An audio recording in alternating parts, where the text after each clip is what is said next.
여러분 잘 계시는지요? 양윤석입니다. 저번 시간에 하지 못한 수업을 오늘 인강을 통해 보강 수업을 하도록 하겠습니다. 이번 학기 수업은 풍수 용어에 대한 정리를 하려고 합니다. 풍수 용어에 대한 정리를 하는 이유는 풍수의 공부를 오랫동안 하신 분들도 풍수 용어를 정확하게 이해하지 못하시는 분들이 많습니다.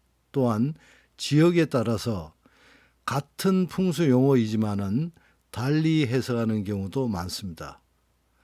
그래서 풍수 용어를 어느 정도만 정리하고 있어도 풍수 공부하는 데 있어서 큰 도움이 되리라 생각이 듭니다. 풍수 용어는 용혈사수향 그리고 형국론 또는 비보론에 대한 용어까지 그렇게 정리를 하고자 합니다. 단지 1학기 때 우리가 배운 게 관룡법이라든지 장풍법 그리고 득수법, 정열법 이런 것들을 배웠죠. 그렇기 때문에 이번 학기에 배우는 풍수 용어와 중복되는 경우가 많을 것 같습니다. 이런 부분은 여러분들께서 복습한다 생각하시고 들어주셨으면 좋겠습니다. 먼저 가룡에 대해서 설명을 합니다. 가룡은 가짜용이죠. 그러면은 진짜용인 진용이 있겠죠. 그래서 의룡경에서는 진용에 대한 상대적 개념이라고 얘기를 합니다. 풍수고전인 의룡경은 그 중국 당나라 때 활동했던 국사였죠. 양균송입니다. 양균송이 지은 의룡경인데 그 양균송은 여러분들이 많이 알 겁니다. 뭐 감룡경, 의룡경 그리고 수많은 책들을 저서를 했고 형세론 위주로 활동을 하는 사람이었죠. 그래서 형세론을 우리가 강서파라고 하는 것은 양균성이 그 중국 강서 지방에서 풍수를 전파했기 때문에 우리가 형세론을 강서파라고도 하는데요. 아무튼 그 양균성이 지은 의룡경에서는 이 가짜용, 가룡은 조종이 있으나 조종이 뭡니까? 조종은 그 조자가 그 조상 조자, 할아버지 조자 이런 건데 풍수에서는 태조산, 가장 큰 산이죠. 태조산을 가리키고 그리고 조종의 종은 뭐 조상이라는 뜻도 있지만은 근원, 근본 뭐 이런 뜻이죠. 풍수에서는 소조산, 주산 뭐 이런 걸 뜻합니다. 그래서 태조산이나 소조산이 있지만은 출맥이 아름답지 못하고 그리고 장막을 열었어도 맥이 중심으로 뻗어나가지 않고 그러니까 그 천심이 되었다고 하더라도 보내고 맞이하는 거 영송이 없고 지금 그 화면의 밑에 보면은 영송이라고 해서 뭐 과엽의 양쪽으로 보내주는 산과 맞이하는 산이라고 그 표현이 되어 있는데요. 이번 시간에 나중에 영송에 대해서 다시 말씀을 드릴 겁니다. 아무튼 이 가짜용은 지각이 있으나 양변이 고르지 못하고 그리고 과엽이 있어도 막아서 보호하는 산이 없는 또한 혈장이 있지만 모호하여 분명치 않고 청룡백호가 있으나 뒤집히거나 달아나서 무정하고 조응하는 산은 혈장 주변에 특히 그 조자가 그 아침 조자죠. 그러니까 조응하는 산은 앞에 안산이나 그 뒤에 조산 그러니까 앞에 보이는 모든 산이겠죠. 그런 산들이 추악하고 그리고 위는 구불구불하다는 뜻이죠. 그거는 오늘 또 배울 건데요. 위가 없고 단단하고 울퉁불퉁하고 기복이 있지만은 지나가는 맥이 없고 물에 부딪히고 바람이 불어오고 사격이 아름답지 못한 용새가 허약하고 살이 없어 뼈만 앙상한 것, 이렇게 설명이 되어 있는데요. 이런 모든 것들이 가룡이다. 그래서 가짜용에는 혈이 맺히지 않는다. 그러면 우리가 가룡을 분간하기 위해서는 혈장에서 적어도 주상까지는 올라가면서 그 내룡의 맥세 이런 걸 파악을 해야지 이게 진룡인지 가룡인지 어느 정도 분간을 할 수가 있을 겁니다. 자, 이번에는 그 간룡과 지룡입니다. 여러분들 너무나 많이 공부를 하셨을 건데요. 그 쉽게 표현하면은 나무의 줄기와 가지죠. 그래서 그 간룡은 용의 정맥으로 나무의 큰 줄기와 같이 산의 큰 줄기가 되는 산줄기죠. 지룡의 상대되는 말로 나무의 줄기와 가지에 빗대서 표현을 했기 때문에 우리는 쉽게 간룡은 나무의 줄기로 해석하면 되고 지룡은 나무의 가지라고 생각하시면 될 것 같습니다. 그래서 이제 간룡은 그 주된 용맥의 모든 기운을 받아 산의 중심부를 뻗어내려온 산이죠. 이 간룡과 지룡은 이렇게 또 나눌 수가 있습니다. 대간룡 또 소간룡 이렇게 나누기로 하는데요. 그렇지만 여러분들이 지금 그림에서 보는 것과 같이 이 간룡 여기는 뭐 정룡 박룡이라고 써져 있는데 그거는 조금 이따 설명을 드릴게요. 이 간룡에서 또 가지를 뻗어서 이런 게 이제 지룡이죠. 지룡이 있고 또한 이런 지룡 중에서도 여기 지금 이 간룡 중에서 여기에서 또 이렇게 가지 않고 또 이 정룡이 이렇게 뻗어 나오죠. 이런 간룡 중에서도 지룡이 또 나올 수가 있고 지룡 중에 간룡이 또 나올 수가 있다는 그런 뜻입니다. 자, 그러면은 우리가 그 대간룡, 소간룡 이렇게 나누어서 얘기하는 이유는 그 산줄기 그리고 용맥의 크고 작은 차이라고 할 수가 있습니다. 그래서 간룡은 그 규모에 따라서 도읍지나 또 큰 대도시 또 조금 적으면은 마을 이런 게 입지할 수가 있죠. 이와 같이 풍수에서 간룡과 지룡을 살피는 까닭은 용에 흐르는 지기의 영향을 살피기 위한 것입니다. 그리고 지기의 크고 작은 영향은 간룡과 지룡을 정확하게 보는 데 있죠. 자, 간룡을 우리가 또한 정룡, 원룡 이렇게도 표현을 하기도 합니다. 근데 이제 간혹 보면은 논문을 쓰시면서 어떤 분들은 이 풍수 해석할 때 용맥에 대해서 간룡이 어떻고 저떻고 이렇게 설명을 하다가 갑자기 또 간룡은 이렇고 박룡은 이렇다 이렇게 얘기하시는 분들이 있습니다. 그런데 간룡과 지룡을 쓰든지 또는 정룡과 박룡을 써야 됩니다. 지금 이 뒤에 보면은 정룡과 박룡이 나오죠. 자, 좀 전에 본 간룡과 지룡과 똑같은 얘기입니다. 그러니까 간룡은 정룡이고 지룡은 박룡이죠. 그렇지만 논문 쓰실 때에는 두 개를 혼합해서 쓰면은 읽는 사람들이 좀 더 헷갈릴 수가 있기 때문에 정룡과 방룡을 쓰면은 계속 정룡 방룡으로 써야 되고 섞어서 써서도 안 되죠.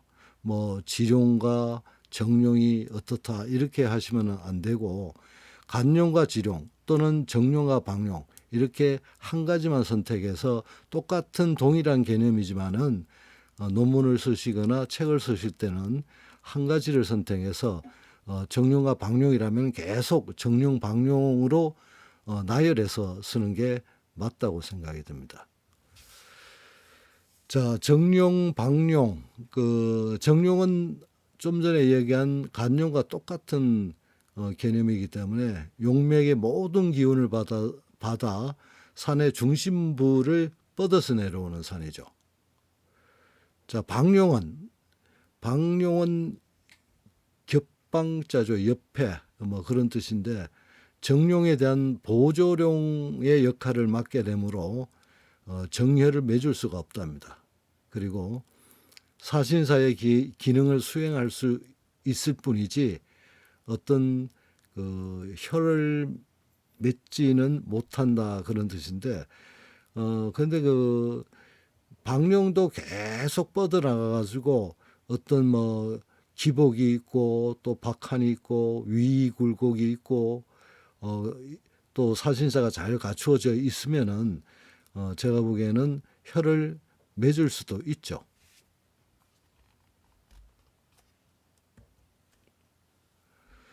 자, 이번에는 우리가 과산이라는 풍수 용어를 보도록 하겠습니다. 여러분들은 이 과산이라는 걸 뭐 들어보셨을 건데 책에서도 많이 등장하는 용어 중에 하나입니다. 우리가 청호경 장서죠. 청호경에 보면은 불가장지 또 7군데를 쓰면 안 된다고 해서 7불가장지 이런 얘기를 들어보셨을 겁니다. 물론 금난경 장경에서는 5군데를 장사를 지내면 안 된다는 오불가장지가 있죠. 이와 같이 이게 불가장지 중에 하나입니다. 이 과산을 과룡 또는 행룡이라고도 하기도 하는데요. 자, 그러면은 청호경에서 장사를 지내서는 안 되는 것이라고 해가지고 우리가 칠불가장지라고 좀 전에 얘기했듯이 동산은 무엇입니까? 이 동자가 아이 동자인데 아이를 뜻하는 뜻보다도 여기에서는 민둥한 산이죠. 민둥산이죠. 뭐 한자로 보면은 뭐 벗겨지다 이런 뜻도 있고 대머리라는 뜻도 있죠. 그래서 동산은 민둥산으로 보시면 됩니다. 그리고 그 다음에 끊어진 산이죠. 단산. 그러니까 용맥이 끊어진 산, 단산에 장사를 지내면 안 된다. 그리고 석산은 돌산이죠. 안반산인데, 자, 석산에는 당연히 장사를 지내서는 안 되겠죠. 우리가 고전에서 배운 것처럼 이 생기는 흙을 통해서 전해지기 때문에 석산에서 혈을 쓴다는 것은 아니 되겠죠. 그리고 그 다음에 오늘 공부하는 화산, 지나가는 산이죠. 그러니까 혈이 멈추지 않고 그냥 지나가는 산입니다. 자, 그 다음에 독산입니다. 독산은 홀로 있는 산이죠. 홀로 있는 산. 그러니까 분지나 평지에서 고립되어 나타나는 어떤 구릉이죠. 지형 용어로는 고립구릉이라고 하는데 뚝 떨어져가지고 평지에 뚝 떨어져서 남아있는 그런 산인데 보통 이런 그 독산, 고립구릉 이런 산들은 이런 기반암으로 이루어져 있습니다. 그래서 원령 또는 타원령의 지형이 많죠. 지형적으로 보면은 뭐 차별 침식의 결과인데, 그러니까 풍화 침식이 되지 않고 딱딱하기 때문에 그 결과로 평원상에 나타나는 고립된 구릉이라고 생각하면 됩니다. 자, 그 다음에 핍산입니다. 핍사. 핍사는 핍자가 그 핍박, 급박, 뭐 쪼그라들다 이런 뜻도 있는데요. 그 쉽게 얘기하면은 핍사는 주변에 있는 산, 그러니까 옆에 산이 너무 높거나 또는 좁거나 이런 산이라고 볼 수가 있습니다.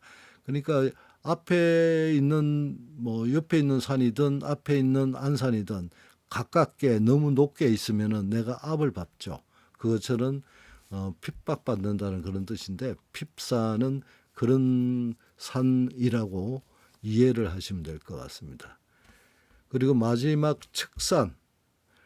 측산은 측면이죠. 기울어져 있는 산. 우리가 조금 후에 그 이제 배면을 또 공부를 할 건데, 배면 중에 면에 해당되지 않고 배에 해당되는, 그러니까 급경사지인 그런 기울어져 있는 그런 산이라고 생각하시면 될 것 같습니다. 이와 같이 그 7개 칠불가장지라고 하는 이렇게 7개 산에 묘를 쓰게 되면은 제왕이 온다고 합니다. 그리고 있던복도 소멸된다니까 이런 7가지 산에는 우리가 묘서를 쓰면 안 되겠죠. 자, 그 금난경에서 금난경을 장서라고 하지 않습니까? 그죠? 장서에서는 기는 새로서 멈추는데, 멈추지 않고 흘러가는 과산에는 장사를 지낼 수 없다. 그렇죠. 이 과산은 그냥 멈추지 않고 지나가는, 흘러가는 그런 산으로 생각하시면 됩니다. 기는 산세를 따라 흐르다가 산세가 머물면 기운도 머물기 때문에 우리가 이런 과산에 묘서를 쓰면 되지 않는다. 그렇게 생각을 하시면 될 것 같습니다.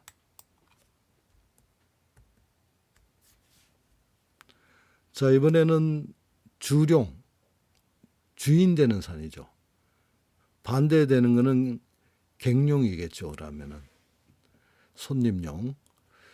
자, 우리가 그 그림에서 보는 것처럼 태조산, 중조산, 그리고 소조산 또는 주산이라고 하죠. 이렇게 내려와서 혀를 맺게 되는데, 그 이렇게 중심이 되는 산이죠.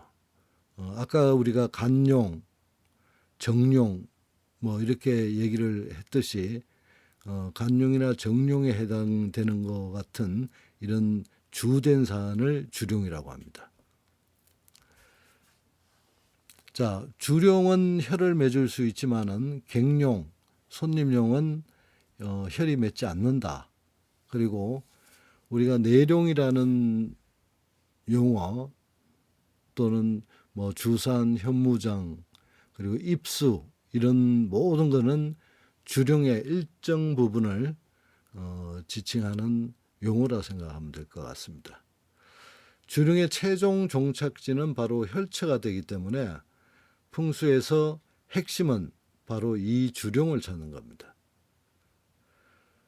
찾아진 주룡의 크고 작은 거, 그리고 긴지 짧은지, 그리고 높고 낮은지, 그리고 강한지 약한지, 그리고 후박은 그 두꺼운지 얇은지 등을 살핌으로써 이 주룡이 만들게 될 혈장의 대소, 강약, 성정 등을 추정할 수가 있는 거죠.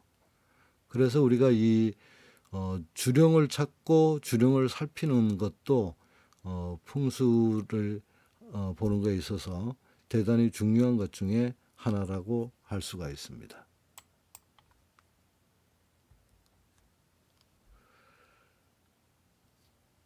자, 이번에는 그 채목당, 채발이죠. 채발인데 그 송나라 때 유학자인 채목당이 발미론에서는 뭐 아래와 같이 이제 얘기를 합니다. 물론 그 발미론의 저자라고 하지만은 의구심이 많이 나는 그런 저자라고 할 수가 있죠. 자, 아무튼 발미론에서는 풍수지리는 사람 사는 일과 비슷하다고 얘기를 합니다. 사람의 성정이 한결같지는 않으나 나를 바라보는 것, 그리고 나에게 등을 돌리는 것은 분명히 드러나죠. 상대편이 나를 싫어하는 거, 나를 좋아하는 거, 이걸 알 수 있듯이 산도 그렇다는 거죠. 그래서 나를 바라보는 이는 반드시 더불어 사귀는 뜻이고, 나를 바라본다는 것은 나에게 호감을 갖는다는 거죠. 그렇지만은 나를 등지는 자는 싫어하여 보고 싶지 않기 때문인 것이라고 합니다. 그래서 손님용과 주인용, 그러니까 객용과 주령을 자세하게 살피되 그것이 분명치 않으면 산소를 쓸 수가 없다. 그렇죠. 아무래도 그 주룡에 산소를 써야지 객룡에 쓰면 아니 되겠죠. 자, 빈주, 빈주가 분명하지 않으면 다투는 꼴이 되어 좋지가 않다.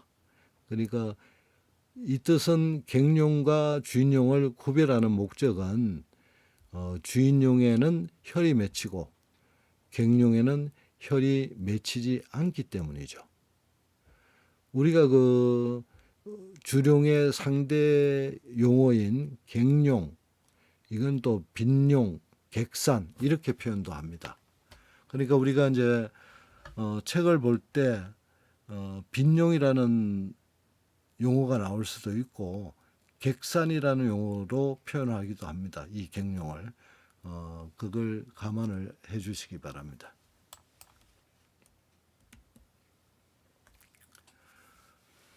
풍수 용어 중에 노종이라는 게 있습니다. 노자는 그 종이죠. 그리고 종은 쫓을 종자인데요. 이 노종은 쉽게 표현하면은 시중을 들다, 모시다, 뭐 이런 뜻을 갖고 있습니다. 그래서 그 빈용이 주령을 보호하고 영입하고 시위하는 거, 이게 노종이라고 하는데, 시위가 그 모시다, 뭐 그리고 위자는 지킬 위죠. 그래서 모시고 호위한다, 이런 뜻으로 봅니다. 그래서 노종이란 송, 과, 낙, 조, 안, 응, 대, 전, 영, 시위, 협보하는 모든 산이라고 표현을 하는데요. 자, 그 여기에서 이제 송하고 과, 낙, 이 세 개는 혈장 뒤의 산입니다. 지금 이렇게 세 개는 혈장 뒤의 산, 그러니까 주산 뒤에 있는 산이기도 하죠. 그래서 송은 뭐 한자 그대로 뭐 보내다 이런 뜻도 있겠지만은 뭐 배웅하다, 발해주다 이런 뜻도 내포하기 때문에 혈장 뒤에서 혈을 보호해주는 그런 뜻이요. 그리고 과는 지나다라는 뜻인데, 그 중국에서는 이걸 뭐 꾸어라고 해가지고 문안을 드린다는 그런 뜻입니다. 문안을 드린다는 얘기. 그러니까 혈장 주변에서 혈장 뒤에서 문안을 한다는 것은 고개를 숙이고 보호한다는 그런 뜻도 내포가 돼 있다고 할 수가 있습니다. 그리고 낙산이라는 거 들어봤죠? 낙산. 맨 낙산이 우리가 저번 학기 때 배웠을 겁니다. 낙산을 그 혈장 뒤의 산, 혈장 뒤의 산인데 이와 같이 뭐 이 낙자는 말씀을 드려서 알리다 이런 뜻이 있거든요. 그래서 그 혈장 뒤의 산은 송이나 과나 낙 이렇게 보면 되고 그리고 이제 혈장 뒤에서 앞으로 오면 혈장 앞에 산들이 또 있죠. 이게 그 아침 조자, 조, 안, 응, 대까지 이렇게 네 개의 용어는 혈장 앞에 산을 뜻합니다. 그러니까 우리가 이제 아침 조자를 써가지고 조산은 안산 뒤에 산이죠. 혈장 앞에 그 안산 뒤에를 조산. 그리고 우리가 뭐 조산 조수 이래가지고 혈장 뒤에 산과 물을 조산 조수라고 또 하지 않습니까? 그와 같이 혈장 앞에 안산 뒤에 있는 조 그리고 안은 안산을 뜻하겠죠. 응은 그러니까 혈장 주변 경관이라고 생각합니다. 혈장을 주변에 있는 산들 그리고 대는 마주하는 산이니까 혈장 앞에 마주하는 산. 자, 이런 게 모든 것들이 그 노종이죠. 혈을 보호하고 따르고 지키고 모시고 호위하고 이런 건데요. 자, 그러면은 이 전자가 있죠. 이 전은 한자를 찾으면 얼글전, 뭐 얽히다, 감기다, 뭐 휘감다, 응대하다, 감기다, 뭐 이런 뜻인데 이런 뜻들을 곰곰이 생각하면은 둘러서 그러니까 둘러 포옹하여 앞을 지나가는 것으로 표현할 수가 있는데 이 역시 또 노종이죠. 그러니까 포옹하여 감싸고 보호한다는 그런 뜻이라고 보면 되겠습니다. 그리고 그 옆에 영은 아까 영송할 때 영이 나왔었죠. 영은 영접하다, 맞이하다 그런 뜻이죠. 그렇기 때문에서 누가 이제 예전에 뭐 집에 누가 찾아오면은 나가서 뭐 읍하는 것처럼 뭐 영접하는 그런 뜻으로 보면 되고요. 그리고 그 다음에 이제 마지막으로 시위와 협보라는 얘기가 나오죠. 시위, 협보. 자, 시위는 아까 얘기한 것처럼 호위한다는, 모시고 호위한다는 그런 뜻이죠. 모실 시 지킬 위자를 쓰니까 하죠. 그리고 협보도 이제 돕다, 보조하다 이런 뜻입니다. 그렇기 때문에 이런 모든 것들 이런 것들이 노종이다. 그러니까 혈장에 혈을 보호하고 있는 모든 산들 그렇게 보면 이해하면 될 것 같습니다. 그래서 여러분들이 노종이라는 한자가 나오든지 책을 보실 때 노종이라는 거가 나오면은 혈을 보호하는 산 그렇게 혈을 보호하는 모든 주변 경관에 있는 산들 그렇게 이해하시면 될 것 같습니다. 여러분들이 뭐 너무나 잘 아시겠지만은 지금까지 지금 오늘 공부하는 이런 풍수 용어들은 늘 여러분들이 지금까지 들어왔고 잘 아시는 내용이지만은 복습하는 차원에서 말씀을 드리도록 하겠습니다. 자, 내룡. 그림에서 보면은 태조산, 중조산 오고 소조산, 그러니까 주산에서 혈처 바로 뒤에까지죠. 이걸 주로 이제 주산에서 혈처 뒤에까지 이걸 내룡이라고도 하기도 하고, 어떤 책은 태조산에서 혈장까지를 내룡이라고 표현도 하죠. 이 부분은 여러분들이 판단해야 될 것 같은데요. 저는 이제 제 개인적으로는 주산에서 혈처 뒤에까지를 내룡으로 저는 주로 표현을 합니다.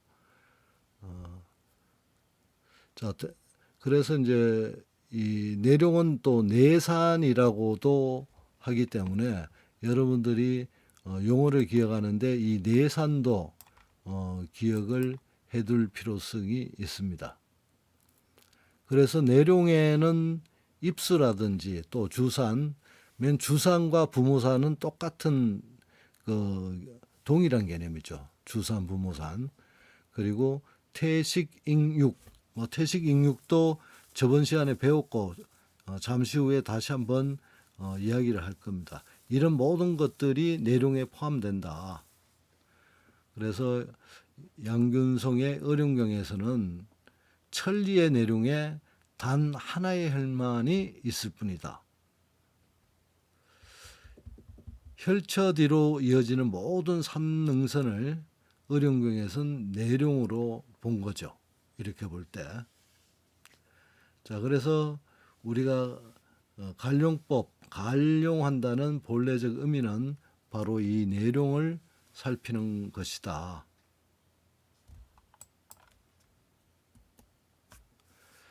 자, 태식잉육이라는 거는 저번 시간에 여러분들도 배웠기 때문에 잘 기억을 하시고 계실 겁니다. 지금 우리가 개장천심도 배웠고 좀 이따 또 다시 한번 볼 건데요. 자, 이렇게 양쪽으로 개장을 하고 중심맥으로 천심을 할 때 이 주산이죠. 이게 주산 아래 낙맥처, 주산에서 떨어진 이런 낙맥처가 태가 됩니다. 태는 이제 잉태하다는 그런 뜻이죠. 자, 그리고 여기서 내룡이 내려와서 지금 결인속기, 요 과엽이라고도 하는데 요 부분이 식이 됩니다. 자, 숨을 쉬는 거죠. 여기는 잉태를 해서 숨을 쉬고, 그리고 이제 조금 더 내려와서 이 묘서 뒤에 입수도두라고 여러분들 아시죠? 입수도두가 잉입니다. 자, 그리고 혈이 육이 되죠. 그래서 잉육은 사실은 낳아서 기른다 이런 뜻이죠. 원래 잉은 임신하다는 이런 뜻이고, 이거는 기를 육자이기 때문에 기르다 키우다 이런 뜻이 되겠지만은 하여튼 여기는 속기처는 결인속기, 과엽, 흐르는 길을 더욱 강하게 묶어서 혈장으로 보내주는 건데, 이 다 같은 동일한 개념입니다. 이 용어가 속기처, 결인속기, 과엽. 조금에 다시 아마 공부를 할 거니까 그때 또 말씀을 드리겠습니다. 우리가 풍수 공부에 있어서 태식잉육도 많이 나오니까 한번 더 살펴봤습니다. 자, 이번에는 우리가 풍수 답사를 가면은 우선용으로 갔다가 좌선용으로 내려갔다 뻗어 있다, 이런 얘기. 우선용, 좌선용, 우선용이다, 좌선용이다, 좌선수다, 우선수다, 물줄기는 그렇게 많이 표현을 하는데요. 지금 이 주산에서 내려와서 이 산줄기가 우측으로 이렇게 뻗어서 내려간 경우 이게 우선형이죠. 혈이 있고 그리고 우리가 이제 주산에서 내려와서 그 앞을 안산 쪽으로 봤을 때 우측으로 산맥이 뻗어 있으면은 우선형이고, 이게 혈처 직전에 봤을 때 좌선으로 산줄기 이 용맥이 뻗어 있으면은 좌선형이라고 하죠. 자, 그러면은 물은 반대가 되겠죠. 이거는 우선용이고 물줄기가 이렇게 흐른다면은 좌선수가 되죠. 혈장에서 볼 때 좌측에서 득수에서 우측으로 물이 파고되는 경우, 이런 경우에는 좌선수라고 합니다. 반대로 이쪽에는 우측에서 물이 발현해서 이렇게 흐를 경우는 우선수라고 하죠. 근데 이 좌선용인데 물도 여기서 나와서 좌선수로 물이 빠져나가면은 이 용맥과 물이 같이 빠져나가죠. 이럴 경우에 우리가 산과 물이 같이 나간다고 해서 산수 동거한다고 하죠. 우선용과 좌선용 이런 거는 여러분들이 너무 기초적인 거기 때문에 전부 다 아시겠지만은 이 용에 관련된 풍수 용어이기 때문에 살펴보았습니다. 좀 전에 개장천심이라는 걸 얘기를 했죠. 자, 개장은 말 그대로 장막을 연다는 거죠. 산이 장막을 연다. 마치 새가 날개를 펼친 것처럼 산이 장막을 둘러친 것. 그러니까 여기에서 보면은 양쪽으로 이렇게 날개를 새의 날개를 펼친 것처럼 이게 개장이죠. 지리정종의 그 산용어류편에 보면은 개장이란 용이 병풍을 치고 얼굴을 여는 것.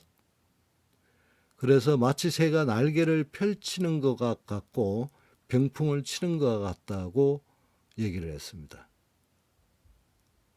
태조산이나 중조산 아니면은 소조산에서 좌우로 날개를 펼치면서 장차 형성하게 될 혀를 뒤에서 감싸주는 모습. 청룡백호죠. 이 개장이 돼가지고 혀를 감싸게 되면은 백호, 청룡이 될 수도 있죠. 자, 용이 개장을 하면 그 산 모양의 좋고 나쁨을 따지지 않고 모두 귀룡에 속한다고 할 만큼 개장을 중시합니다. 실제로 여러분들께서 답사를 가보시면은 이렇게 개장된 산들이 그래 많지가 않습니다. 혈이 있고 그 뒤에 개장한 산이 그렇게 쉽게 볼 수 있는 산은 아닙니다. 그래서 개장은 이 결렬의 필수 조건으로 보고 중시하는 이유도 그렇게 많지가 않기 때문에 이 개장이 된 그런 산을 한번 보는 것도 괜찮을 것 같습니다. 자, 그러면은 천심은 뭐냐? 천심은 자, 그림에서 보는 것처럼 지금 뭐 위에도 개장, 중간에 중축맥을 뚫고 이렇게 내려오는 이게 천심이죠. 이렇게 위에도 개장을 계속 하고 내려오고 중간에 중출맥으로 내려오는 이런 것을 천심이라고 합니다.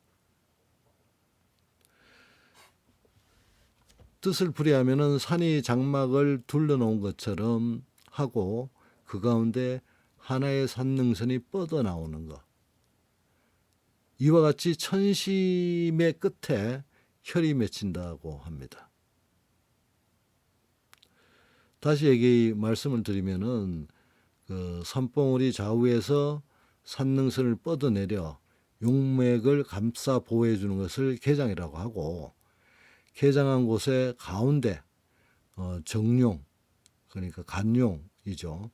정룡이 중출맥으로 힘차게 뻗어나는 걸 천심이라 한다. 그래서 이 모양을 학에 비유해 가지고 천심이 그 학의 몸통이라면은 개장은 학의 날개가 되겠죠. 개장한 산 능선이 주룡에 비해서 지나치게 길거나 크면은 주룡의 기운이 약화된다고 합니다. 그래서 어느 정도 적당하게 그렇게 뻗어야지, 너무 지나치게, 이 주룡이 짧은데 개장한 산이 너무 길면 안 되겠죠. 또한 너무 짧거나 약하거나 이러면은 천심한 주룡을 향하여 유정한 면, 아까 배면 얘기를 했듯이 면을 안쪽으로 하고 감싸주지 않으면은 주령 보호를 충분하지 못하기 때문에 개장의 간격과 크기는 천심한 그 중출룡의 형세에 대비해서 형평이 있어야 한다. 이거는 그러니까 이 중축맥을 뚫고 나온 이런 천심이 그 주룡과의 어떤 형평이 맞아야 되지, 너무 크고 이러면 되지는 않겠죠.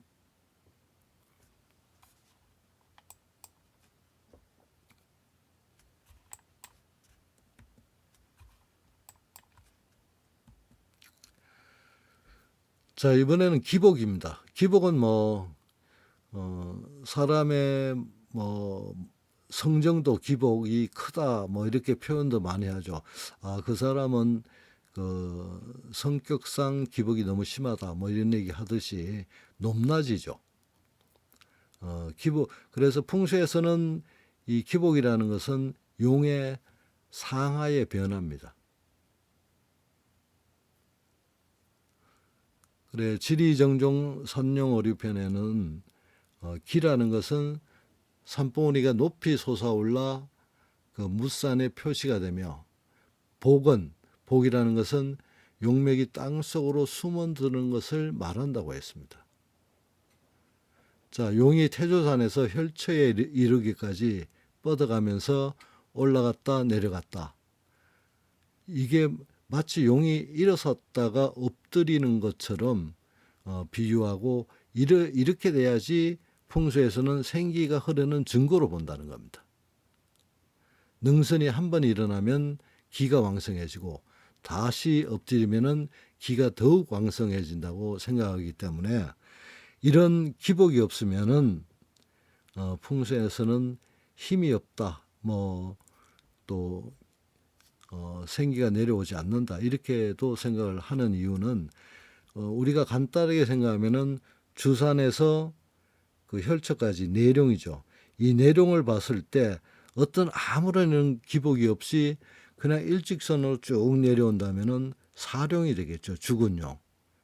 그래서 생룡, 살아있는 용이 되려면은 이 내룡 속에서 어느 정도의 기복이 있어야지 살아있는 용으로 볼 수가 있는 겁니다. 자, 기복을 봤고요.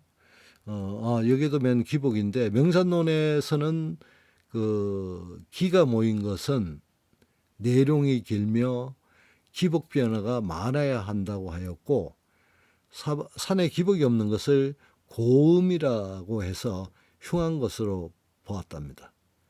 그리고 장서에서는 특정한 좌양에서 기복을 강조하고 있으나 전체적으로 기복이 용의 생명임을 강조하는 것은 다른 풍수서에서나 마찬가지인 것처럼 명산론, 장서뿐만 아니라 모든 책에서 이 기복은 강조되는 풍수용어입니다.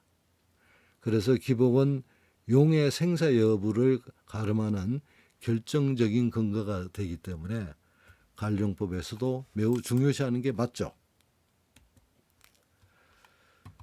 자, 이번에는 결인속기에 대해서 보도록 하겠습니다. 그림에서 보면은 지금 우리가 저번 시간에 이 등고선에 대해서 공부를 했죠. 등고선에 대해서 잠시 공부를 했는데 지금 용맥이 이렇게 내려오다가 이제 여기에 이제 그 묘를 쓴 경우인데요. 이렇게 잘록한 부분이 있죠. 잘록한 부분.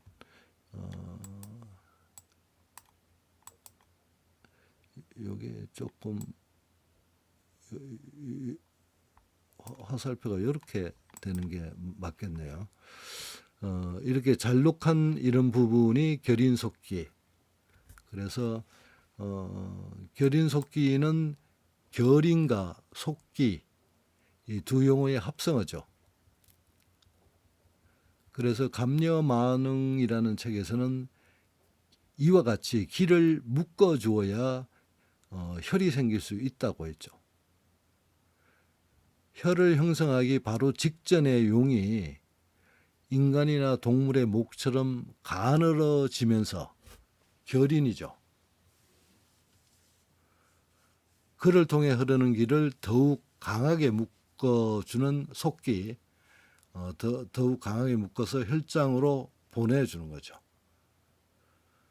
그래서 우리가 이제 세차 같은 거 할 때도 고무 호스에 물을 좀 더 멀리 보내기 위해서는 호스를 조여주면은 물이 좀 멀리 가죠. 그와 같이 이렇게 조아줘야지 기를 강하게 묶어서 보내는 것이다. 그래서 이 결인속기가 풍수에서는 이제 뭐 과엽이라고 표현하기도 합니다. 아까 얘기한 것처럼 속기처, 결인속기, 뭐 과엽, 뭐 이렇게 표현도 하고 있습니다. 일반적으로 우리가 이제 좀 거시적으로 볼 때 과엽은 삼봉우리와 삼봉우리를 이어주는 고개를 대부분 생각을 하는데 아까처럼 그런 것도 이제 결인속기처럼 그런 것도 과엽이라는 용어로도 쓰기도 한다는 겁니다. 자, 용의 기복에서 복에 해당하는 부분으로 일반적으로 우리가 그 예전에는 령이라든지 치라고 썼죠. 이런 고개를.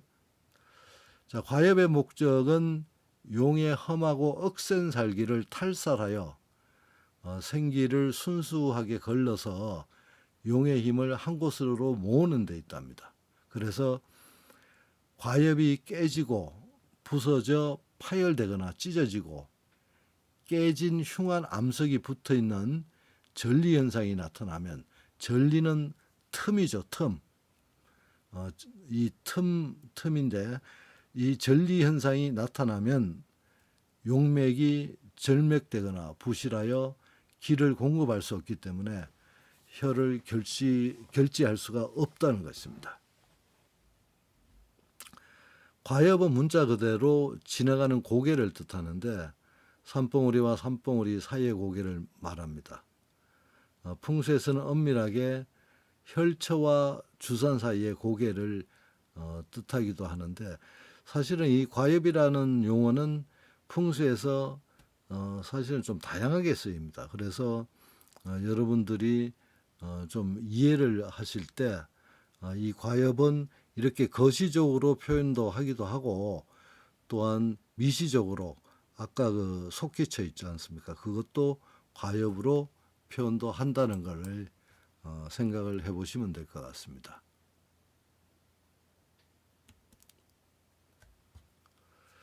과엽에는 이제 이 과엽은 아까 속기처를 뜻하는 겁니다. 그래서 명산론에서는 과엽을 의미하는 학슬은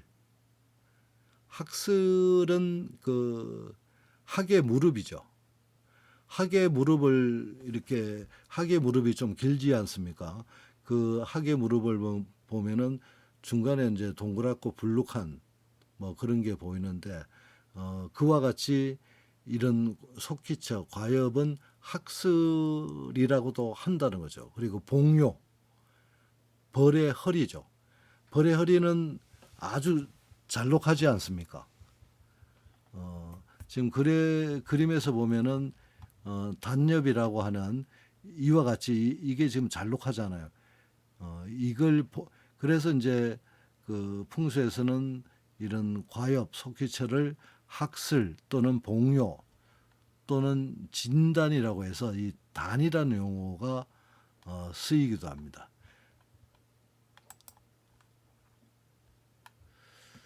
자, 그 감룡경에는 뭐 이제 양균송의 감룡경이라는 책에서는 이종단처 또는 봉요과처 또는 질단과처 이렇게 표현도 합니다.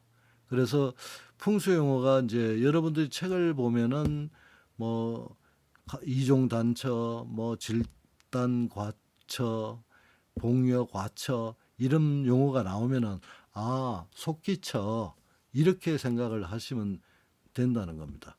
그러니까 이런 용어들이 이제 너무나 많기 때문에 풍수 공부하는 거에서 어려움이 있죠. 힘들고 풍수가 어렵다는 것도 이런 단어들 풍수 용어 정리가 안 되면은 어려울 수가 없죠. 여러분들이 책을 보다가 봉요과처라고 또는 질단과처라고 이래 나오면은 이걸 또 찾아보고 해석하려면은 어려움도 많습니다. 그러니까 여러분들은 이런 용어들이 나오면은 과엽, 속기처 이렇게 이해를 하시면 된다는 겁니다. 자, 혈이 형성되기 위한 필수 조건 지리정종에서는 과엽은 두 산 사이에 끼어 있는 고개를 말하는데 바로 이 맥이 과엽의 가운데를 지나간다라고 했습니다. 그래서 풍수에서 땅을 볼 때 특히 용을 살필 때 과엽을 살피는 것은 매우 중요하다. 자, 인자수지에서는 아름다운 과엽 없이는 참된 용이 있을 수가 없다. 혈도 맺을 수가 없다. 그리고 과엽의 아름답고 추함을 알면은 용맥의 길흉도 알 수가 있답니다. 그래서 인자수지에서는 과엽의 종류를 지금 활엽이나 장엽, 천전엽, 도수엽, 또 원엽, 그리고 단엽, 그리고 직협, 곡협, 음협, 양협, 고협 이렇게 많이 나누었는데 사실상 이제 우리가 이제 이런 속기체를 보면은 이와 같이 단협, 직협, 곡협 이런 것들이 대부분입니다. 사실은 물론 음협이나 양협도 있긴 있지만은 그렇게 많지는 않죠. 이런 것들은 이제 풍수 답사를 통해서 보면은 좋겠죠. 자, 그림에서 보면은 지금 이쪽에서는 이렇게 내리막이고 내려갔다가 다시 올라갑니다. 이거 이제 아까 이야기했는 기복 중에 하나죠. 기복이 지금 기에서 복으로 내려갔다 다시 기가 올라가는 거죠. 이 기복의 한 부분인데 지금 화살표 중간에 이 부분이 과엽이죠. 이 산에서 내려왔다가 올라서 여기에만 혈이 있다면은 속기처가 되죠. 이게 속기처. 우리가 풍수답사가 보면은 이런 속기처는 쉽게 볼 수가 있습니다.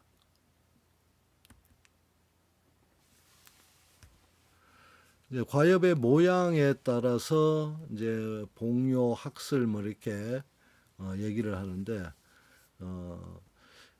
이제 뭐 봉요는 산봉우리와 산봉우리 사이가 짧은 것, 그리고 학의 다리는 기니까 이제 학슬은 산봉우리와 산봉우리 사이가 비교적 긴 것을 뜻한다고 합니다. 이와 같이 봉요와 학슬 아래 혈이 맺힐 수가 있다.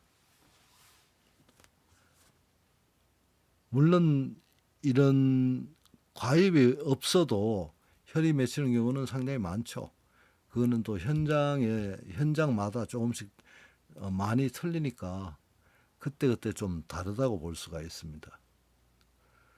과엽이 참되려면은 과엽에는 바람이 불어와서도 안 되고 그리고 과엽 부분이 곱고 뻣뻣하고 굵고 길어서도 안 되고 그리고 과엽의 양쪽으로 보내주는 송산과 맞이하는 영산이 있어야지 이 과엽을 보호해 주기 때문에 송산, 영산이 있어야 된다. 송산, 영산은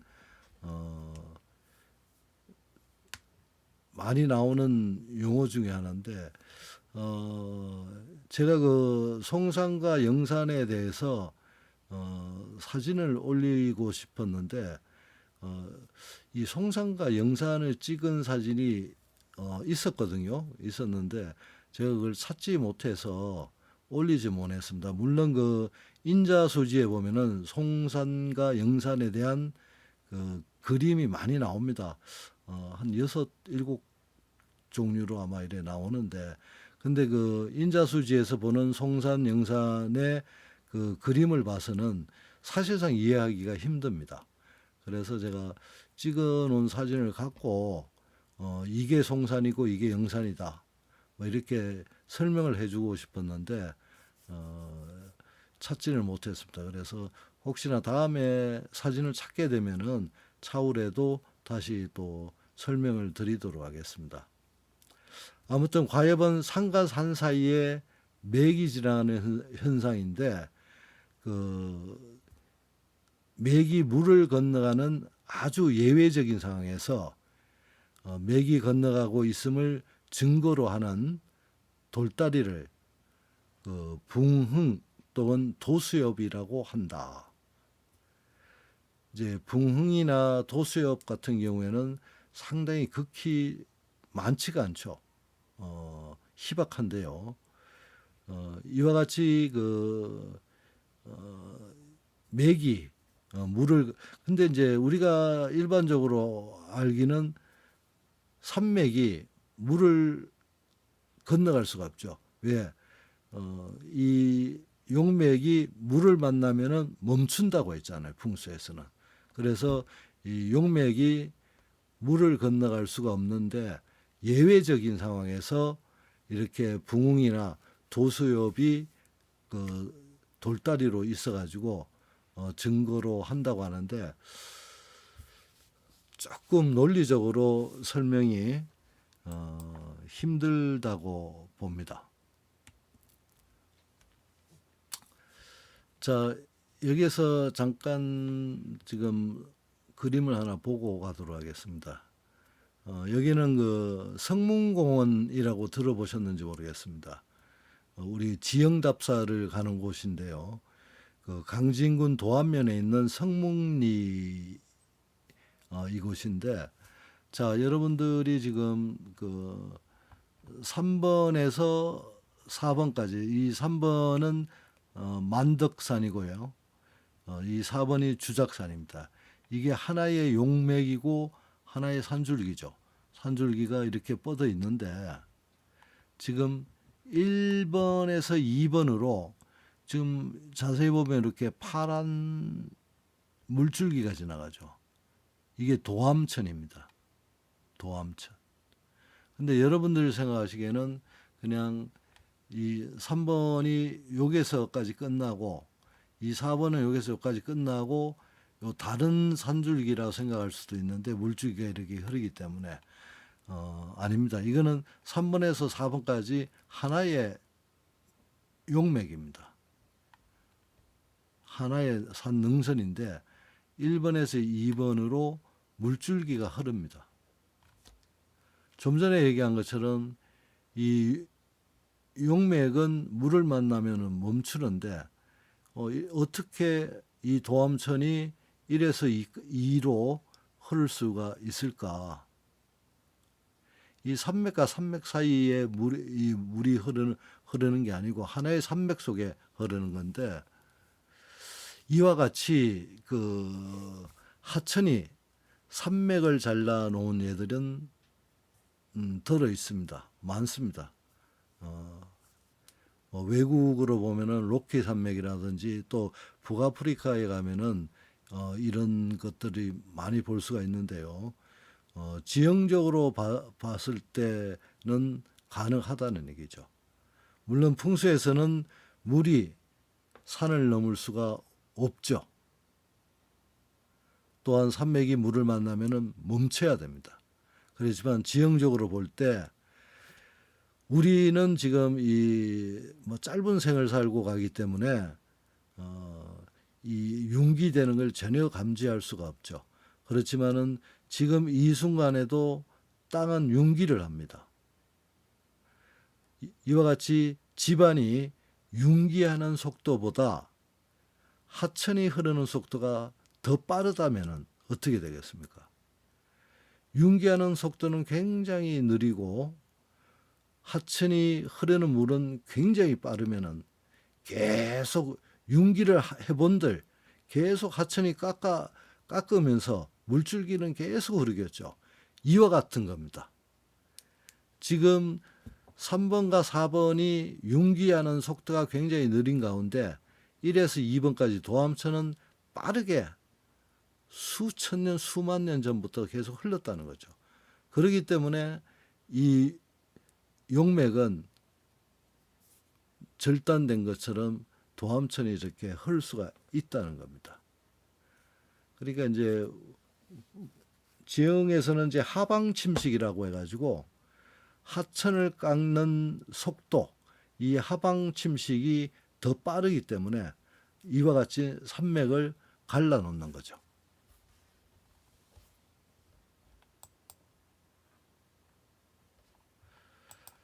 자, 이번에는 용의 박판에 대해서 설명을 드리도록 하겠습니다. 지형적으로 볼 때 박하는 한마디로 풍화 침식입니다. 저번 학기 때 우리가 풍화 침식에 대해서 약간 살펴봤는데요. 자, 이 간룡법에서 다루는 내용으로 용이 변화하는 거죠. 그래서 이 양균성의 감룡경에서는 박한이야말로 맥의 기운이 진짜임을 알 수 있게 해주는 것이다. 박한이 제대로 되지 않으면은 참되지 못하다고 했는데 그림에서 보면은 지금 이 위에 뭐 태조산, 중조산 이렇게 거쳐서 오면서 험석 이렇게 이제 뭐 바위산이나 이런 험한 산에서 이렇게 부드러운 산이 되었습니다. 이걸 박한이라고 하죠. 부드럽게 순화된 그런 산들. 근데 지형적으로 보면은 자, 태조산이라고 생각하는 저 험악한 산, 그리고 사실상 우리 주변에 마을 뒤에 나지막한 산들은 전부 부드러운 산으로 되어 있죠. 대부분이 높은 산일수록 험산이 많죠. 바위산이 많고 지형적으로 설명하면 아주 간단합니다. 사실은 우리가 그 지난 학기 때 지형 형성 작용에 대해서 간단히 배웠습니다.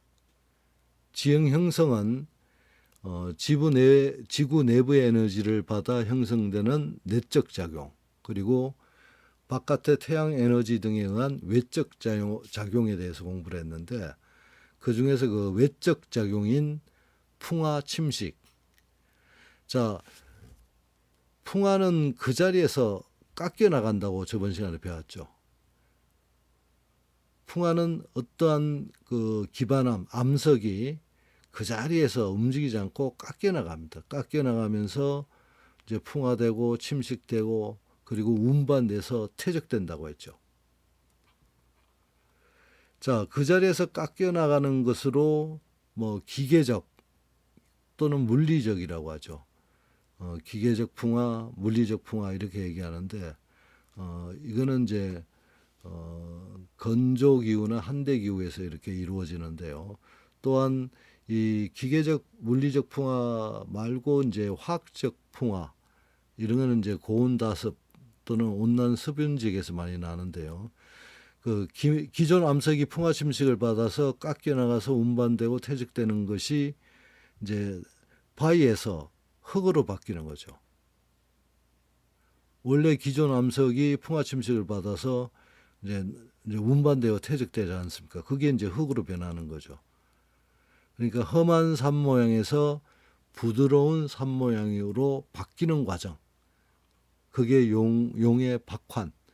그러니까 풍수 용어에서 박환이라는 뜻은 그렇게 이해하시면 됩니다. 근데 사실상 그 지형적으로 보면은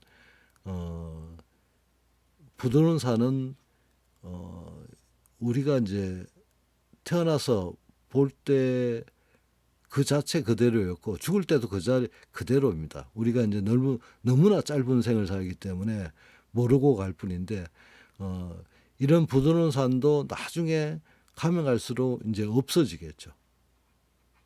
험한 산도 물론 없어지고 그리고 이제 계속 융기가 되니까 이게 이제 뭐 우리가 어떤 불교에서 얘기하는 윤회처럼 지형도 윤회하는 거죠.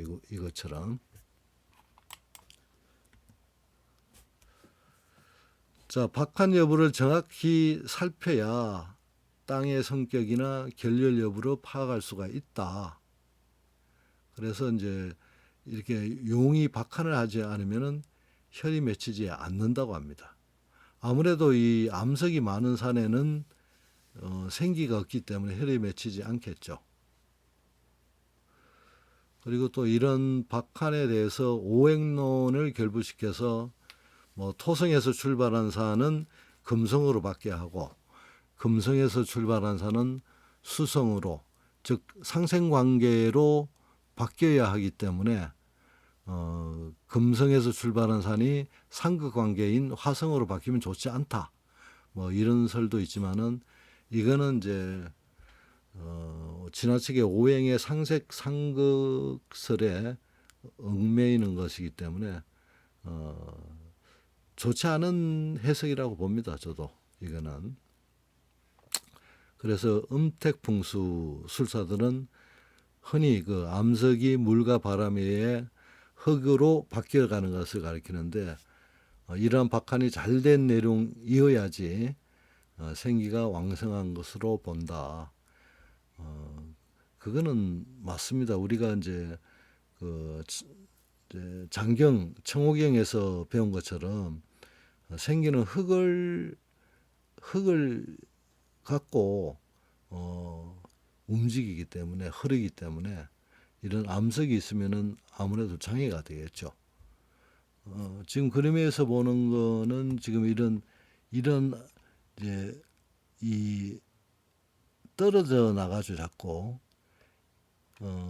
요런 아까 틈을 전리라고 했지 않습니까? 이런 틈 지금 이런 바위들 보면은 바위 속에 이제 틈이 이렇게 생기는데 이 틈이 전리인데 이런 게 이제 추울 때 한겨울에 얼었다 녹았다 얼었다 녹았다 하면서 이 뭐 떨어져 나가죠. 박리 현상이라고 하는데 지형적으로는 구상풍화라고 해가지고 자꾸 떨어져 나가면서 흙으로 이제 바뀌겠죠. 이런 것들도.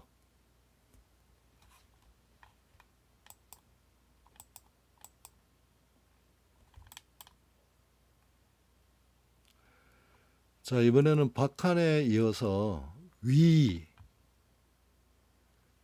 위는 여러분들도 수많이 들어보셨을 건데 그림에서 보는 것처럼 이런 지연자 굴곡처럼 내려오죠. 이게 이런 게 위입니다. 이 그림에서 보면은 지금 이 산줄기가 이렇게 가죠. 여기도 지연자처럼. 그래서 위란 뱀이 구불구불하고 비스듬하게 기어 내려가는 모습과 같이 그렇게 행용하는 지형입니다. 위의 목적은 이미 긴 행용 과정을 거치면서 여러 변화에 의해서 탈살하고 남은 나머지 살을 모두 탈살하고 완전히 순화된 기만 결인 속기체에 공급해 주는 것이라고 합니다. 그래서 위하는 용은 질서정연하고 맑고 밝고 부드러워야 좋은 용맥으로 좋은 혈을 결지한다고 합니다. 위와 지연은 같은 동일한 용어의 개념이라고 보시면 될 것 같습니다.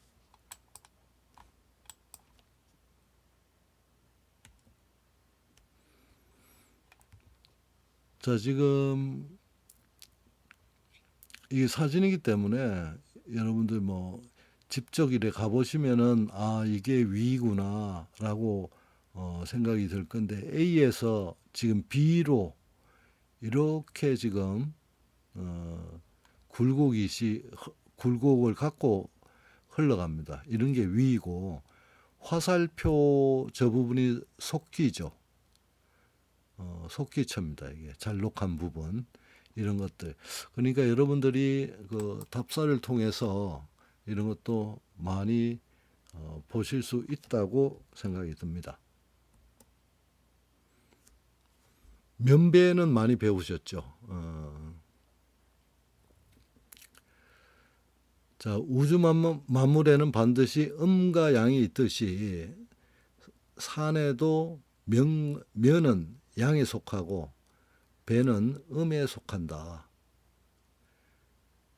그래서 면은 양에 속하기 때문에 면이 좋겠죠. 용의 경우 밝고 아름답고 유정한 앞쪽을 면이라고 하고 어둡고 험하고 무정한 뒤쪽을 배라고 합니다. 면은 경사가 완만하고 기세의 흐름이 부드러워 밝고 수려하고 유정한 반면에 배는 그 사람의 등처럼 깎아지른 절벽이고 경사가 심하고 험하고 무정하다고 합니다. 면에서는 혈을 결제할 수 있지만 배에서는 면을 지탱하여 줄 뿐 혈을 결제할 수는 없다. 따라서 혈을 찾으려면 먼저 주룡의 면과 배를 확인하고 면 쪽에서 찾은 후 주룡을 호위하는 호종산은 혈장을 보호하여 쫓아가는 산이죠. 호종산과 그 앞에서 영접하는 우리가 아까 배웠죠. 안산, 조산 등 모든 삭격들이 면으로 향해 혈에 응기를 해주는지 살펴야 한다. 이거는 무슨 뜻이냐면은 자 혈장에서 보았을 때 안산이라든지 뭐 청룡백호도 마찬가지입니다. 그리고 안산 뒤에 있는 조산이라든지 뭐 이런 산들이 깎아지른 절벽처럼 그런 배를 하고 있으면 안 되죠. 아름답고 유정한 면이 나를 향해 있어야 되는데 그렇지 않고 뭐 절벽처럼 경사가 심하고 이런 무정한 그런 배가 나를 바라보고 있다면 좋지가 못하겠죠. 이런 것들은 다 그 혈에 응기를 해주는 것들이 어떤 것이냐. 그러니까 지금 우리가 면배를 공부하기 때문에 그냥 면이 나를 보고 있어야 된다는 이런 뜻이죠. 그러니까 이제 혈장을 쓰던 어떤 뭐 내 집을 짓든 내 전원주택을 짓든 내 주변의 지형이 어떠냐에 따라서 내가 달라진다는 겁니다. 응기죠. 날아오는 기운. 그래서 그 뭐 간단하게 여러분들도 뭐 자기 방, 자기 집 이런 집의 기운, 방의 기운도 마찬가지입니다. 배면이 있듯이 집 안에 배면은 예를 들어서 나쁜 거를 얘기하면은 뭐 습기가 찬 곳, 그리고 이제 습기가 있다 보면은 벽지에 곰팡이가 있다든지 이런 거는 사실은 이제 면배 중에는 배에 속한다고 볼 수가 있습니다. 나쁜 기운을 응기를 하니까. 그래서 여러분들도 항상 집안은 깨끗하게 해놔야 됩니다. 조금 여러분들이 귀찮더라도 뭐 깨끗하고 곰팡이가 있다면은 어떤 소독을 한다든지 벽지를 바꾼다든지 이래가지고 깨끗하게 어떤 곰팡이가 있는 이런 벽지를 바라고 있으면은 바라보고 있다면 좋은 기운이 나오지는 않겠죠. 그렇기 때문에 집안에서도 이러한 것들 또 뭐 설거지 같은 것도 제때제때 빨리빨리 해야 되지 더러운 우리가 음식 찌꺼기가 묻어 있는 그런 설거지를 오래 놔두게 된다면 당연히 나쁜 기운이 발생하겠죠. 이와 같이 배면은 면배는 좋은 유정한 쪽이 나를 보고 있어야 된다는 거죠. 그래서 여러분들도 항상 사무실이나 또는 집에서도 내가 앉아 있고 또는 누워 있고 있는 내가 바라보는 것들이 다 유정한 그런 것들이 있어야 된다고 할 수가 있습니다. 이런 것들이 이제 뭐 응용해서 인테리어 풍수로 활용을 하기도 하는데요. 아무튼 용의 면배 중에 면에 해당되는 그런 부분이 나를 바라보아야 된다는 그런 뜻입니다.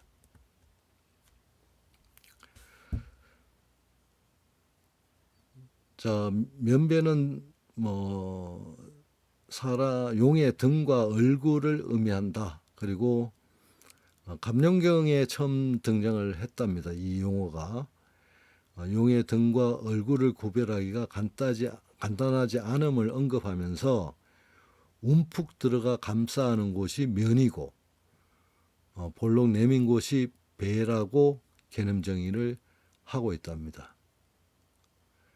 맞죠? 이게 둘러 감싸는 곳이 면이겠죠. 그리고 명나라 때에 나온 인자수지에서는 배면에 대해서 자, 용이 유정한가 무정한가에 대한 구분이다. 좀 전에 우리가 뭐 유정 무정에 대해서도 얘기를 했는 것처럼 배면을 그렇게 본다는 거죠. 유정 무정으로. 자, 그리고 인자수지와 감려만응에 면이 되는 곳은 광채가 되고 광채가 나고 정돈되어 있고 수려하여 보기도 좋은 것으로 혈은 바로 이런 면에서 있다고 합니다. 당연하겠죠. 면에서 아무래도 혈장이 형성이 된다고 봐야 되겠습니다. 그림에서 보면은 이게 조금 뭐 과장된 그림일 수도 있죠. 이 배에 해당되는 뒷면은 이렇게 경사가 심하고 거칠죠. 그리고 면에 해당되는 부분은 좀 완만하고 부드럽고 이런 것이죠. 그래서 모든 산은 앞과 뒤쪽이 모두 균등한 기울기를 갖지 않고 한쪽이 완만하면은 한쪽은 극경사를 이루고 있죠. 그래서 완만한 경사를 이루는 것이 면이 된다. 그 반대쪽이 당연히 배가 되고 그래서 면이 되는 쪽은 넓은 들판이 형성되고 여러 물줄기가 합해져서 완만하게 굽이 흘러가지만은 배가 되는 곳은 명당이 형성되지 못하고 천박한 땅이 될 수밖에 없겠죠. 그래서 배면을 살피는 까닭은 결렬 여부를 확인하는 결정적인 근거가 된다. 자, 비슷한 용어로서 향배라는 게 있습니다. 향배. 그렇지만 이 향배는 이 면배하고 전혀 다른 용어죠. 배면은 용의 앞면과 뒷면을 말하는 거고 향배는 우리가 그 사신사, 그래 사와 수가 혀를 향하고 있으면 향이고 등을 돌리고 있으면 배. 그래서 향배 뜻입니다. 요거는. 책에서 보면은 이 향배라는 용어도 나오기 때문에 말씀을 드렸습니다.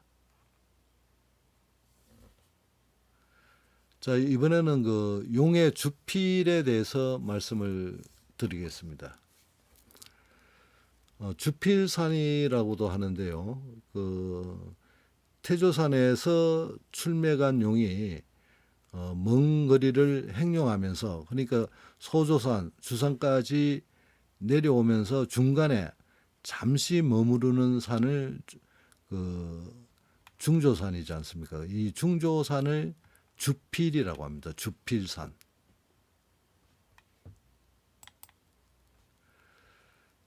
주필산은 억세고 험한 용의 전기를 정지하고 순화시키는 역할과 분맥하는 역할을 한다. 중조산에서 또 다른 산줄기를 뻗어나가고 분맥을 하겠죠. 그래서 주필산의 최고봉에서 중출맥으로 출맥한 용은 간용이 되고 다른 봉우리에서 낙맥한 용들은 지룡이 된다. 이때 간룡에서 보면 주필산은 중조산이지만 지룡에서 보면은 주필산은 태조산이 될 수가 있죠. 왜냐하면은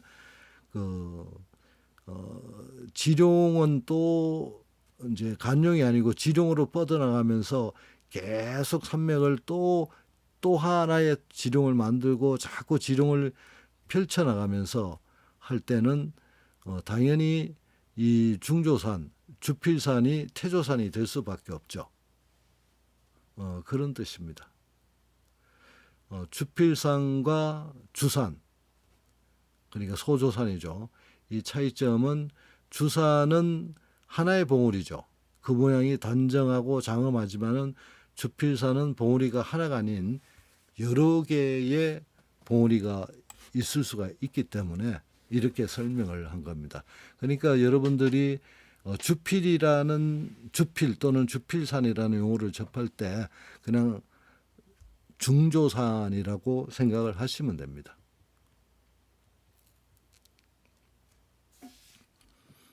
자, 이번에는 우리가 책을 보면 행지, 여기 이런 용어들이 나옵니다. 자, 행지는 말 그대로 행용하던 용이 물을 만나서 혀를 결지하기 위해서 멈추는 겁니다. 여기는 그래서 우리가 이렇게 혀를 결지하기 위해서 멈춰 있는 그곳을 용진처라고 하지 않습니까? 용진처라는 용어는 용이 행용을 다하고 멈추는 곳, 혈적한다는 얘기도 하지 않습니까? 그죠? 생기가 윤결된 곳이죠. 그래서 우리가 용진혈적지, 우리가 용진혈적지를 찾아야 된다, 이런 얘기를 하는데 그 혈을 찾는다는 뜻입니다. 행지는 이렇지만은 여기는 한자 그대로 남아있는 기운입니다. 넘쳐서 남아있는 기운.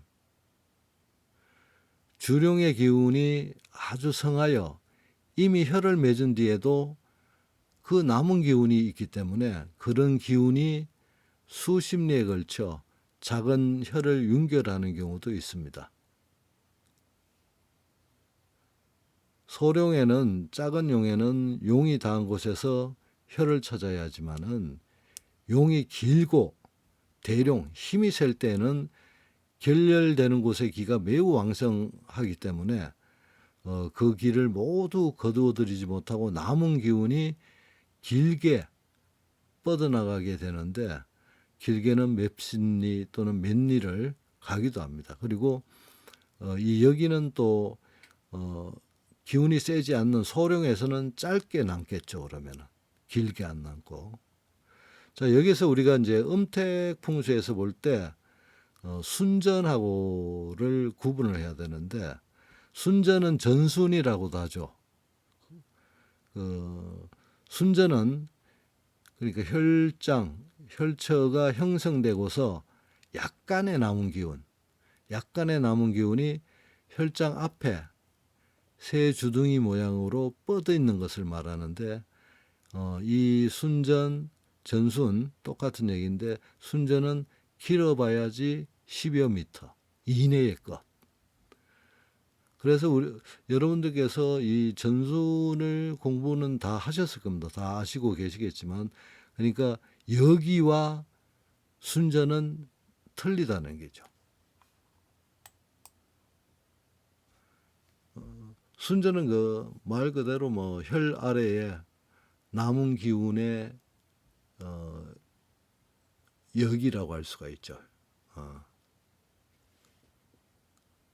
그래서 이 순전은 혈장을 형성하는 한 부분으로 우리가 그 음택풍수에서 공부를 했습니다. 그래서 뭐 결열, 진열 여부를 가늠하는 중요한 근거가 되는 거죠.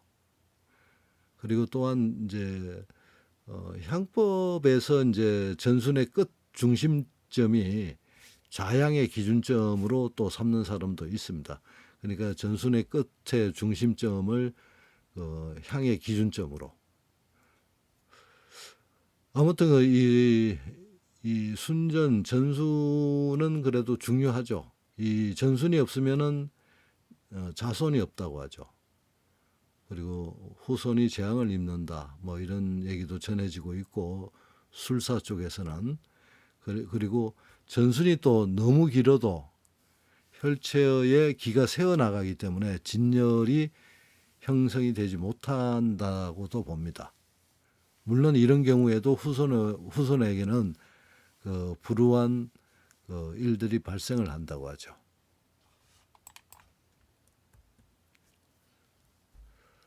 지금 수치지용도에 보면은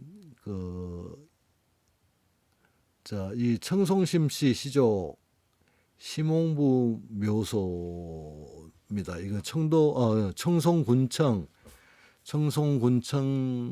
가기 직전에 있는 시조묘인데요. 자, 이거 지금 주산이 424m 봉우리에서 A에서 지금 B로 내려오죠. 여러분도 이 청송심씨 시조묘를 가보신 분도 계실 건데, 가보셨다면은 이해가 빠를 겁니다. A에서 B까지 쭉 내려와 가지고 이 산소는 1번입니다. 지금 심홍부 묘소는 1번에 있습니다. 1번에 있고 1번에서 끝나고 2번까지 여기가 내려가 있습니다. 근데 이제 청송심씨 시조묘를 정확하게 파악하면은 요 1번이 이제 묘소인데요. 묘소 바로 앞에는, 그러니까 묘소 조금 뭐 아래쪽, 그러니까 바로 앞에는 이 석축으로 지금 이렇게 쌓아져 있습니다. 그리고 그 밑에는 수치지형대에서 보는 것과 같이 절벽입니다. 이쪽에는. 이쪽이 더 심한 절벽이죠. 깎아지는 듯한 절벽이고, 이런 여기가 남아 있습니다. 이렇게 볼 때나 이런 뭐 지각이 뻗어 있는 거, 이렇게 지각이 뻗어 있는 거로 이런 걸 종합적으로 봤을 때 사실은 이 산소는 B자, 이 영어 B자가 있는 이쯤에 쓰는 게 맞고, 1번은 B라는 요 글자에 산소를 썼다고 가정을 하면은 1번은 전순이 되겠죠. 전순. 이렇게 보면은 이 B가 정확한 혈처라고 볼 수가 있습니다. 1번은 순전이고, 그리고 이런 전순 밑에 이렇게 뻗어 있는 2번까지 이게 남아 있는 기운, 역이죠.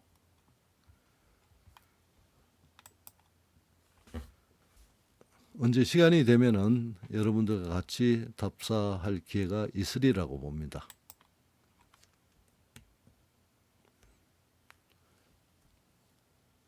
자, 이번에는 용의 3세와 3낙을 보겠습니다. 먼저 3세.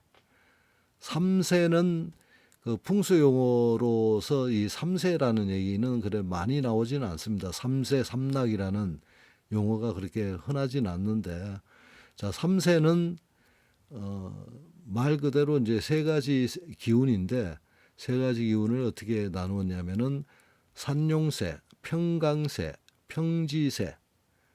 그래서 산용세는 높은 고산 지형을 행용하는 용. 그리고 평강세는 야산이나 작은 언덕, 작은 구릉 이런 곳을 행용하는 용을 뜻하고요.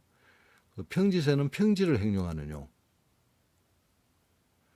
이 3세의 지형적 특징은 산용세는 그 이제 높은 고산 지역에 있다 보니까 그 기세의 굴곡 변화와 기복이 심하겠죠.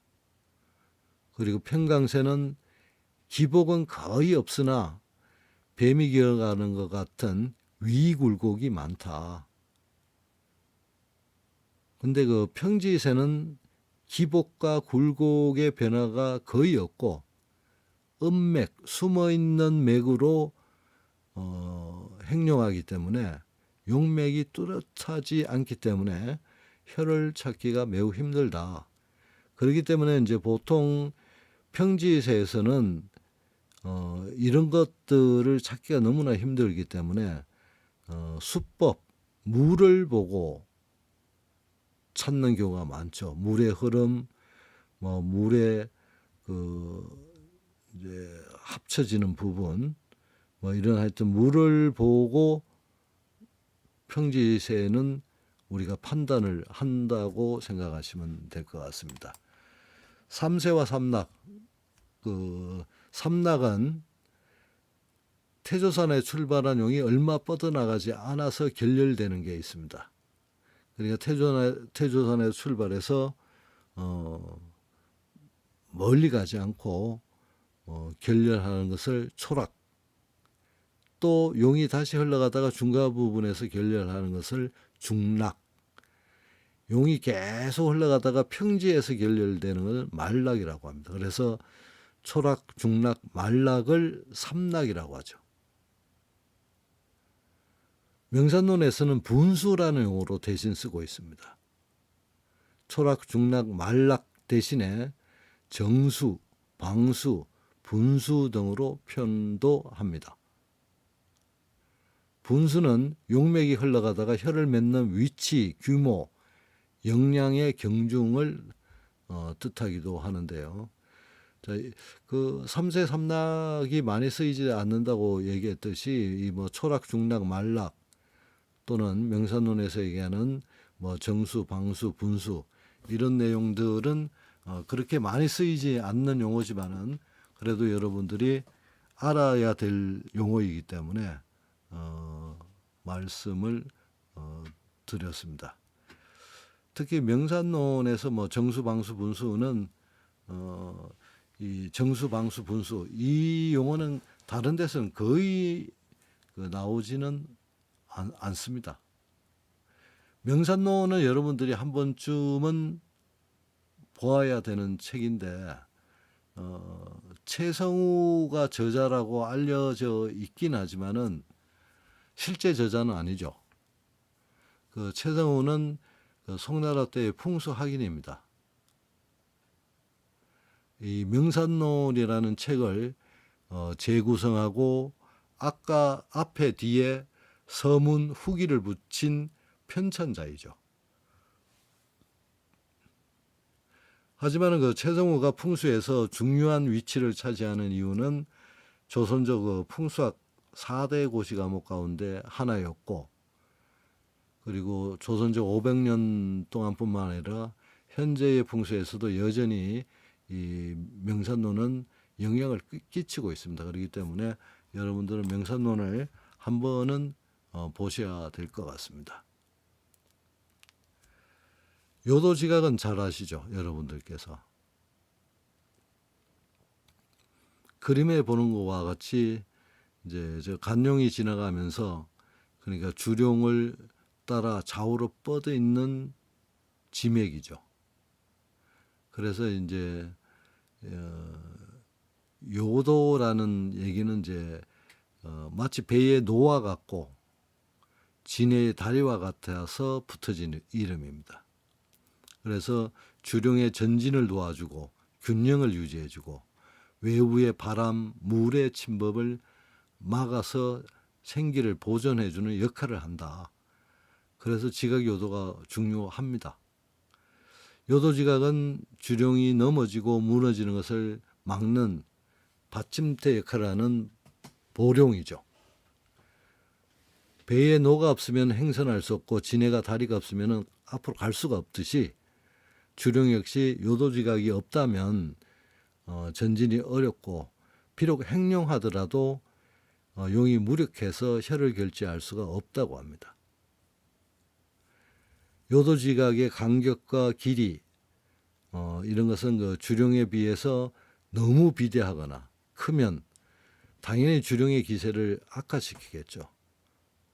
하지만 근데 너무 작거나 짧으면 용의 균형을 유지해 주지를 못하고 생기도 보존해 주지 못하기 때문에 이 주룡의 크기와 적은 거에 따라서 비슷한 균형이 있어야 된다는 그런 얘기입니다. 그래서 이 요도지각은 중요한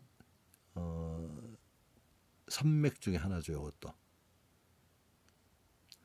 우리가 그 답사 갈 때 여기는 요가 두툼하게 붙어 있네 뭐 이런 얘기를 하지 않습니까, 그죠? 그래서 요도 경우에는 짧은 거, 짧고 두툼한 거 이런 걸 요라고 하고 길게 뻗어 있는 걸 도라고 하는데 이렇게 구분을 잘 하지는 않습니다. 하지는 않는데 이제 간혹 어떤 분들이 그렇게 많이 얘기합니다. 요가 두툼하게 붙어 있다. 그래서 방향을 이렇게 틀었다. 뭐 이런 얘기를 많이 하기 때문에 한번 이렇게 구분을 해봤습니다. 우리가 흔히 그 지룡, 간룡에서 지룡과의 차이점은 지룡은 그래도 혀를 매줄 수는 있죠. 독립적인 그 용이라고 볼 수 있지만은 지각요도는 혀를 맺지 못합니다. 그 혀를 맺어주는 용을 보호해주는 역할을 하는 거지 요도지각에는 묘소를 쓰면 안 되겠죠.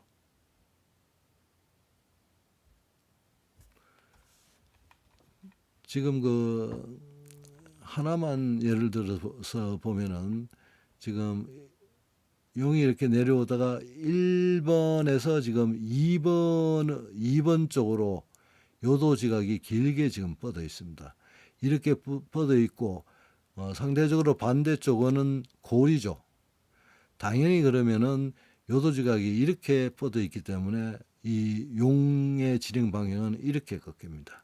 화살표 쪽으로. 이런 내용들은 지난 학기에서 배웠던 부분이기 때문에 이렇게 간략하게 보고 넘어가도록 하겠습니다. 자, 이번에는 논용과 지룡입니다. 이제 논용을 그 산간 지방의 용이라고 했는데 이 농자가 원래 그 뭐 우리가 논두렁 밭두렁 하잖아요. 그런 논두렁 밭두렁 이런 뜻인데요. 하여튼 그 논용은 산간 지방의 용, 지룡은 평지의 용.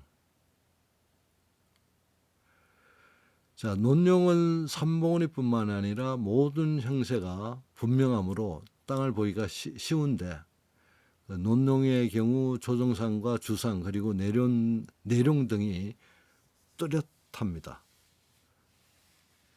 하지만은 그 지룡은 주변 전체가 평탄한 까닭에 그 맥이 어디에서 어디로 흘러가고 연결되는지 살피기가 힘들다.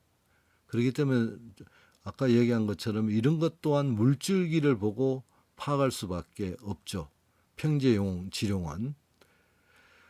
자, 논용의 혈의 위치는 당연히 살록이겠죠. 산의 비탈이 끝나는 아랫부분 그런 쪽에 당연히 묘소를 써야 되겠죠. 지룡의 혈 위치는 전정, 능선이 이마처럼 도도록하게 올라온 부분, 우리가 평지에서 약간 돌출된 그런 부분이죠. 그런 부분이 지룡의 혈의 위치다. 그래서 장서 취류편에 보면은 무릇 지룡은 땅속으로부터 일어나는 것이며 논농은 땅 위에 우뚝 솟아 있는 것이다. 그러므로 평지의 땅인 지룡에서는 장사를 지낼 때 꼭대기 부분에다 하고, 이게 평지 돌출 부분이죠. 평지 중에서 약간 돌출된 그런 부분. 그리고 산간의 땅인 논룡의 경우 상기석, 살록이죠. 상기석, 살록에다가 하여야 한다. 지금 뭐 그림에 보는 것처럼 이런 평지에서는 약간 돌출된 부분들이 찾을 수가 있습니다. 평지 돌출 그런 부분. 그리고 이와 같이 논룡인 경우에는 이렇게 산줄기가 끝나는 이런 아랫부분, 이런 데가 묘소가 쓸 수가 있는 그런 부분이겠죠. 자, 지금까지 뭐 논룡, 지룡 이런 부분도 뭐 책에서 가끔 나오기 때문에 풍수 용어로서 여러분들이 알아두셔야 될 것 같고요. 자, 이제 한 2시간 가까이 설명을 드렸는데 풍수 용어 오늘 그 비대면 수업으로 보강 수업을 준비를 했는데요. 여기까지 하고 그리고 대면 수업으로 논룡과 지룡에 이어서 용에 대한 풍수 용어를 다시 설명을 드리도록 하겠습니다. 들어주셔서 감사하고요. 건강한 모습으로 교실에서 다시 뵙겠습니다. 감사합니다. 양윤석이었습니다.